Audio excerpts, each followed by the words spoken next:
Hello everyone. Welcome to my YouTube channel on engineering mathematics. In this video, I am going to discuss very interesting problem in calculus of variation called as isoperimetric problems. Let us first see what you will learn in this video. First, you will see introduction to isoperimetric problems. Then we will see Lagrange's method to solve isoperimetric problems. And finally, we will see some solved examples. So let us proceed with this first point, introduction to isoperimetric problem. Isoperimetric problem is a task where you need to find a function that makes a specific integral, which we call as functional, as large or as small as possible, while keeping the second separate integral fixed at a constant value. This second integral we call as constraint. That is, we are required to find the extremal of the integral, which we are calling as functional, which looks like this, under the condition that another integral, which looks like as follows, constant. Now we will see Lagrange's method to solve isoperimetric problem. The problem with constraint can always be solved using Lagrange's multiplier method. We multiply the constraint integral by lambda and add the result to the given integral. Thus we get integral of the type integral of f plus lambda g, where this capital F indicates integrand of the functional, capital G indicates integrand of the constraint, where lambda is a Lagrange's multiplier. Let us assume capital H is equal to f plus lambda g. So this integral becomes integral of h dx over the limits x1 to x2. To solve this problem, we use Euler's equations given by h by y minus d dx of h by y dash is equal to 0, or equivalently h minus y dash into h by y dash is equal to constant c. Now let us see some examples based on this. Here is the first example where we are asked to find extremals of the functional given by integration of y dash square dx over the limits x1 to x2, subject to the condition or constraint integration of y dx from x1 to x2 is equal to constant k. Here clearly capital F is y dash square, capital G is y, then capital H which we assume as f plus lambda g can be given by y dash square plus lambda into y. Now by Lagrange's multiplier method, we find extremal of integral of f plus lambda g dx, which is nothing but integral of y dash square plus lambda y dx, which is our integral of h dx. Here h does not contain x explicitly, you can see that. This h consists of only terms y and y dash. So we shall use the Euler's formula given by h minus y dash into h by y dash is equal to 0. Let us substitute this h over here and here. We get y dash square plus lambda y minus this y dash as it is into partial derivative of h with respect to y dash, keeping y constant. Because I am keeping y constant, derivative of y dash square is now only 2y dash. Now further simplification gives us y dash square minus 2y dash square is minus y dash square plus lambda y is equal to c. Now let us take lambda y and this minus sign on the other side. So we see y dash square is equal to minus of c minus lambda y. Taking this minus sign inside and writing minus c as c1, we get y dash square is equal to c1 plus lambda y. Now taking square root on both the sides, we get y dash, that is dy by dx, is equal to under root of c1 plus lambda y. Rearranging this, we get dy upon under root c1 plus lambda y is equal to dx. Now we solve this differential equation by integrating it on both the sides. On LHS, we get 2 by lambda into under root of c1 plus lambda y is equal to, on RHS, integration of dx is x plus integration constant c2. Now we try to isolate y on LHS. So I took 2 by lambda on the other side, it becomes lambda by 2. Now squaring both the sides, we get c1 plus lambda y is equal to lambda by 2 into x plus c2 the whole square. Finally, taking c1 and lambda on the other side, we get y is equal to 1 by lambda into lambda by 2 plus x plus c2 the whole square minus c1. This is the required extremal for the given functional with given constraint. I hope guys you understood this example. Now let us proceed with the next one. Here we have to find the extremal of the functional given by integral of y into under root of 1 plus y dash square dx, subject to the condition integration of under root 1 plus y dash square dx is equal to constant L. Here capital F, that is integrand of functional, is y into under root 1 plus y dash square, and capital G, which is integrand of the condition, is under root 1 plus y dash square. Let h is equal to f plus lambda g, which is nothing but y plus lambda into under root 1 plus y dash square. We are simply taking out this common term under root 1 plus y dash square from this expression. So we left with y plus lambda inside and under root 1 plus y dash square outside. Now by Lagrange's multiplier method, we find extremal of the integral y plus lambda into under root 1 plus y dash square dx. This is nothing but your h. Clearly, h does not contain x explicitly. So we shall use Euler's formula given by h minus y dash into double h by double y dash is equal to c. Let us substitute this h over here and here. Here, while differentiating this h with respect to y dash, we have to keep y constant. So this term y plus lambda remain constant. I am keeping it as it is. Derivative of under root 1 plus y dash square is 1 by 2 under root 1 plus y dash square into derivative of 1 plus y dash square, which is 2y dash. Now we cancel out this 2 to see equation becomes y plus lambda into under root 1 plus y dash square minus y dash into y plus lambda into y dash upon under root 1 plus y dash square is equal to c. Let us simplify this. So here LCM is under root 1 plus y dash square.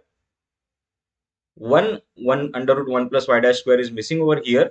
So we will multiply it with under root 1 plus y dash square. So this term becomes 1 plus y dash square into y plus lambda as it is. On the other side, we have y dash into y plus lambda into y dash. So y dash into y dash becomes y dash square is equal to constant c. Further simplification gives us y plus lambda upon under root 1 plus y dash square is equal to c.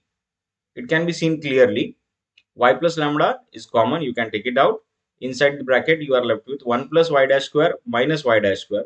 Y dash square gets cancelled. So only 1 is left. So 1 into y plus lambda is y plus lambda.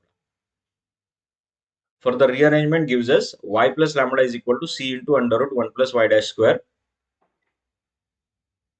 Taking square on both the sides, we get y plus lambda the whole square is equal to c square into 1 plus y dash square. Now isolating y dash square on one side, we get y dash square is equal to y plus lambda square minus c square upon c square. Finally, taking square root on both the side and getting y dash out of y dash square, we get y dash is equal to under root of y plus lambda the whole square minus c square upon c. This y dash is nothing but dy by dx.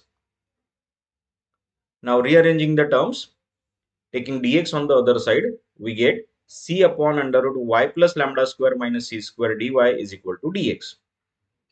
Now let's evaluate this differential equation. We integrate both the sides to see it is equal to c into cos h inverse y plus lambda by c is equal to integration of dx is x plus c dash. Now we take this cos h inverse on the other side, c on the other side to see it is equal to y plus lambda by c is equal to cos h of x plus c dash by c. Now take this c and lambda on the other side, we get y is equal to c into cos h x plus c dash upon c minus lambda. This is your required extremal for the given functional with corresponding constraint. I hope guys you understood this example. Now let us proceed for the last example of this video. Here we have to find the extremal of the functional given by integral of half xy dash minus y dx subject to the constraint integral of under root 1 plus y dash square dx is equal to L. Clearly here capital F is half xy dash minus y, g is this integrand. Now we let h is equal to f plus lambda g. Adding these two terms we get this. Then by Lagrange's multiplier method we find the extremal of this integral of h dx. Here h consists of x, y and y dash explicitly. So we shall use Euler's another formula or form given by dabba h by dabba y minus d dx of dabba h by dabba y dash is equal to 0. Now let us substitute this h over here and here. Here we have to find out derivative of h partially with respect to y, keeping x and y dash constant. So because x and y dash are constant, this first term's derivative is going to be 0. Derivative of y is 1. There is minus y, so it's minus 1. So minus 1 into half is minus half. So we are left with minus half as first term. Minus derivative of h with respect to y dash. So I'm keeping this outside derivative as it is, and let us write partial derivative of h with respect to y dash inside. This is our h. Let's differentiate it with respect to y dash partially, keeping x and y constant. Derivative of this first term with respect to y dash is only x into half. So it is x into half plus lambda into derivative of under root 1 plus y dash square is 1 by 2 under root 1 plus y dash square into 2y dash. This 2 gets cancelled is equal to 0. Let us simplify this. This 2 gets cancelled. Further, we differentiate this inside term with respect to x. This is ordinary differentiation. Differentiation of half x is half. And I'm keeping this d dx as it is without evaluating this term. Minus half is minus 1. When it goes on the other side, it becomes plus 1. And this minus, when goes on the other side, that plus 1 becomes minus 1. So in LHS, we are left with d by dx of lambda into y dash upon under root 1 plus y dash square. Next, we integrate both the sides. To see, LHS is lambda into y dash upon under root 1 plus y dash square is equal to integration of minus 1 is minus x plus integration constant c. Further, we isolate y dash on LHS to see it is equal to now lambda y dash is equal to this under root 1 plus y dash square goes on the other side into minus x plus c. To remove this under root, we take square on the both sides. We get lambda square y dash square is equal to 1 plus y dash square into minus x plus c the whole square. I wanted to take this y dash square on the other side. To do so, I'm going to simplify this RHS and then I will take y dash square on the other side. Look at here, this is minus x plus c the whole square. It is as same as x minus c the whole square. So I can write this term as x minus c the whole square. Further multiplying these two terms, we get 1 into x minus c the whole square plus y dash square into x minus c the whole square. Now taking this term on the other side, we get lambda square into y dash square minus x minus c the whole square into y dash square. Taking y dash square common outside, we get this equation. Now isolate y dash square on LHS to see it is equal to y dash square is equal to x minus c the whole square upon lambda square minus x minus c the whole square. To solve this, we take square root of both the sides. So on LHS, we get only y dash, which is dy by dx. On RHS, square root of x minus c the whole square is x minus c, and square root of lambda square minus x minus c the whole square is nothing but plus minus under root this.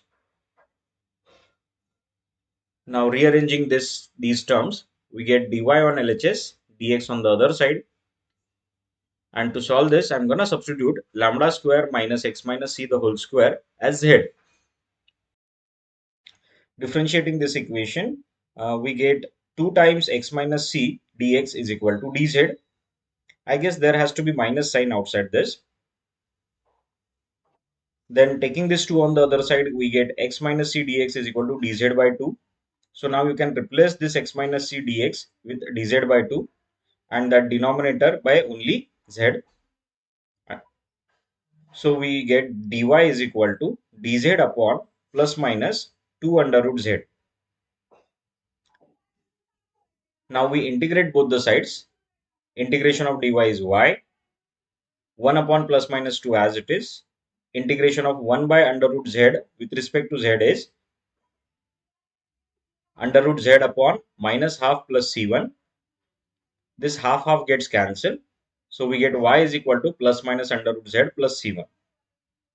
This is the required extremal for the given functional with given constraint. I hope guys you understood this example as well. Now it is your turn to solve some examples. These are a couple of practice examples that you have to do and you can cross check your answers over here. Guys, please do write me in comment box whether you are able to solve these examples and you got these answers or not. If there are any mistakes in this final answer, please let me know. By the time I publish my next video, keep practicing these examples, keep watching my videos, keep solving more and more maths. Thank you all of you. Thank you for watching this video. Please subscribe my YouTube channel and press the bell icon to get updates about my new videos.